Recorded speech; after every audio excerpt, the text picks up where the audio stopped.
Des cuves inox flambant neufs, symbole d'investissement coûteux, à une époque pas du tout lointaine où la production l'exigeait. Guillaume Duluc, 5e génération sur ce domaine, va devoir désormais s'adapter. Aujourd'hui, la production étant en baisse, qu'est-ce que je vais faire de mes cuves? C'est une bonne question. Peut-être qu'on va les utiliser pour faire des jus de raisin ou des autres débouchés. Le jus de raisin, c'est une filière qui pour nous est à perte. Le prix de compensation est en dessous des prix de production. Baisse des ventes de plus de 30% au niveau mondial, quota de production divisé par 2. Les raisons de la colère sont multiples et l'ombre de l'arrachage n'est plus un tabou.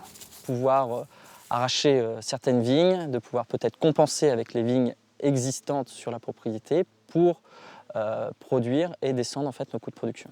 Autre conséquence économique chez ce viticulteur. Ici, ce sont de gros travaux, tout simplement stoppés. Alors ici, vous pouvez voir, on a les fondations du chai qui malheureusement ne verra pas le jour. Et comme si cela ne suffisait pas, la filière appréhende désormais l'ombre chinoise. Un pays qui souhaite augmenter considérablement ses taxes sur le cognac. Un pays dont le marché représente 25% des ventes. Il faut se mobiliser contre ces taxes chinoises qui demain peuvent complètement nous mettre à terre dans un combat que l'on n'a pas demandé et dans lequel on est complètement otage entre l'Europe et la Chine sur les véhicules électriques chinois. Voilà, ça c'est vraiment le sujet sur lequel nous on n'a rien à voir dans l'histoire.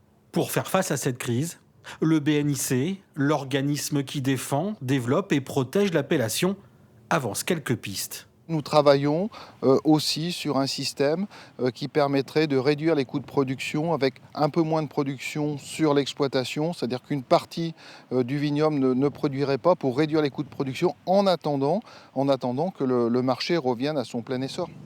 L'appellation cognac représente près de 4400 viticulteurs, 70 000 emplois directs et indirects, une région qui n'avait pas connu une telle crise depuis 26 ans.